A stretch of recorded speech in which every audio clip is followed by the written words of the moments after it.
আশা করলে না আল্লাহ দিব। আল্লাহর কাছে তো বলতে হবে আল্লাহ আমি ওইটা চাই।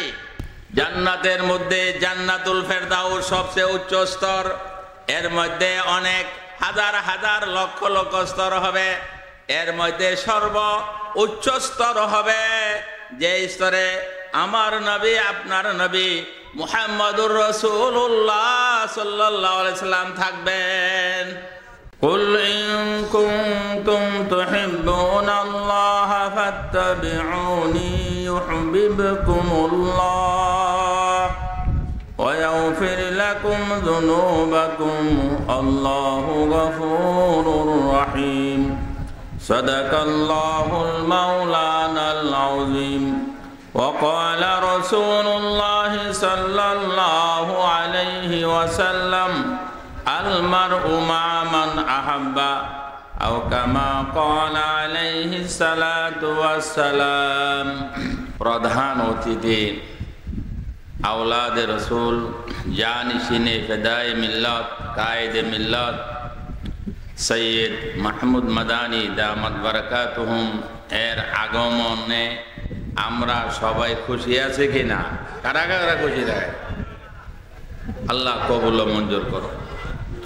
একটা কথা আপনাদেরকে বলি, আমরা আগে এটা উপলব্ধি করছি কিনা এটা জিজ্ঞাসা করি। কিছু মানুষের জন্য আমরা দোয়া করি, দোয়া প্রত্যেক দিন করি, নামাজে করি এবং প্রত্যেক ফরজ নামাজে করি এবং নফল নামাজেও করি, সুন্নতে মুআক্কাদা এই নামাজের মধ্যেও করি। কার জন্য দোয়া করি?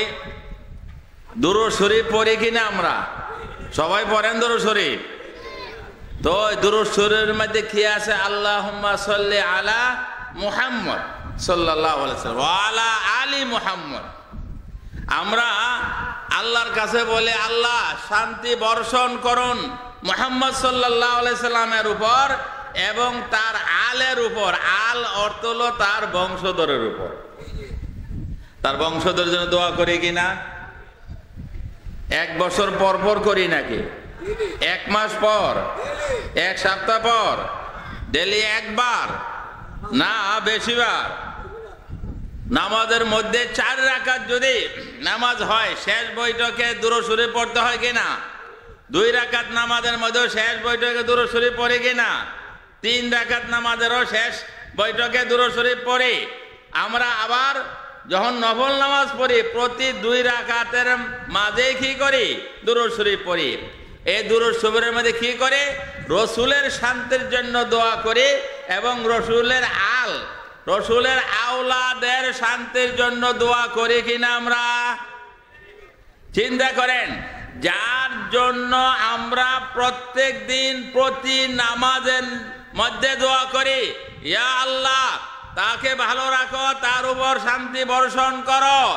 ওই ব্যক্তি যদি আমার সামনে আসে, আমার সামনে আসার কতটুকু আগ্রহ আমাদের হওয়া দরকার, আর যদি আমরা পেয়ে যাই তাহলে কতটুকু আনন্দিত হওয়া দরকার, সেটা কি বর্ণনা করে শেষ করা যাবে?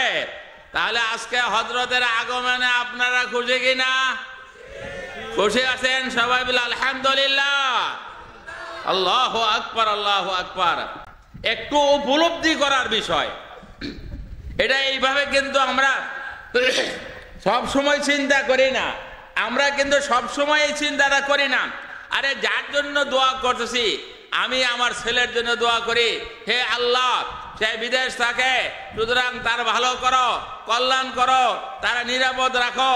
সে যেদিন বাড়িতে আসবে তাকে দেখতে পারলে তার সন্তান, তার পিতা মাতার আনন্দ হয় কিনা?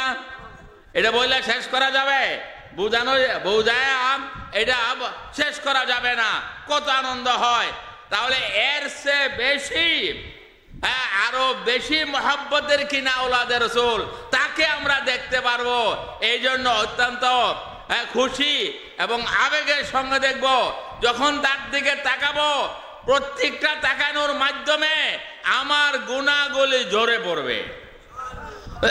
আর মহব্বত এবং ভালোবাসার দৃষ্টিতে অন্তর দিয়ে যদি আমি তার দিকে তাকাই, আর এই চিন্তা ভাবনা করে আল্লাহ আমি তাকে ভালোবাসি, তাকে আমি ভালোবাসি, সুতরাং তার সঙ্গে যেমন আমার হাসর হয়, আমার যেন জান্নাত হয়।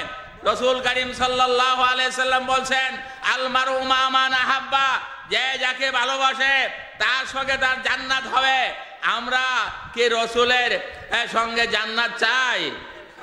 আমরা কি এই যে আওলাদের রাসূল আছেন তার সঙ্গে জান্নাতে থাকতে চাই? একা থাকতে চাই? আল্লাহ তুমি কবুল ও মঞ্জুর করো। এর জন্য লাগবে কি? জান্নাতের মধ্যে অনেক দরজা আছে, 8টা বেহেশত আছে না? কয়টা বেহেশত? 8টা। এর মধ্যে সর্বোচ্চ বেহেশত কোনটা? জান্নাতুল ফেরদাউস। জান্নাতুল ফেরদাউসের মধ্যে আরো কোটি কোটি স্তর আছে। কি আছে? কোটি কোটি স্তর আছে। এই কোটি কোটি স্তরের মধ্যে সর্বোচ্চ স্তরের নাম কি বলেন তো? সর্বোচ্চ স্তর কোনটা? জান্নাতুল ফেরদাউসের মধ্যে স্তর।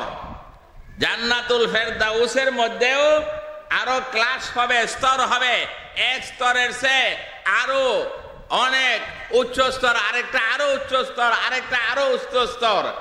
ওই স্তরটা কোনটা হবে? একটা বড় প্রশ্ন, এটার উত্তর বড় কঠিন হয়ে গেছে। আমরা কোনটায় থাকতে চাই? সর্বোচ্চ স্তরে থাকতে চাই কিনা? কে কে থাকতে চান? সবাই থাকতে চাই আমরা। তাহলে কোন স্তরে থাকতে চাই আমরা? ওই স্তরটা সম্পর্কে জানা দরকার আছে না? জান্নাতের মধ্যে জান্নাতুল ফেরদাউস সবচেয়ে উচ্চ স্তর। এর মধ্যে অনেক হাজার হাজার লক্ষ লক্ষ স্তর হবে। এর মধ্যে সর্ব উচ্চ স্তর হবে যে স্তরে আমার নবী, আপনার নবী মুহাম্মদুর রাসূলুল্লাহ সাল্লাল্লাহু আলাইহি সাল্লাম থাকবেন। আমাদের আশা করলে না আল্লাহ দিব। আল্লাহর কাছে তো বলতে হবে, আল্লাহ আমি ওইটা চাই। সুতরাং আমরা কি রসুলের সঙ্গে জান্নাতে যে স্তর হবে ওই স্তরে থাকতে চাই কিনা? আচ্ছা একটা কথা বলি, রসুল কি তার আওলাদ ছাড়া স্তরে থাকবেন? সেই স্তরে থাকবেন না। সুতরাং যিনি আসলেন তার কথা যদি আমরা মানি, তারকে যদি মহব্বত করি, ভালোবাসি, তাহলে আমাদেরও ওই স্তরই হয়ে যাবে ইনশাআল্লাহ।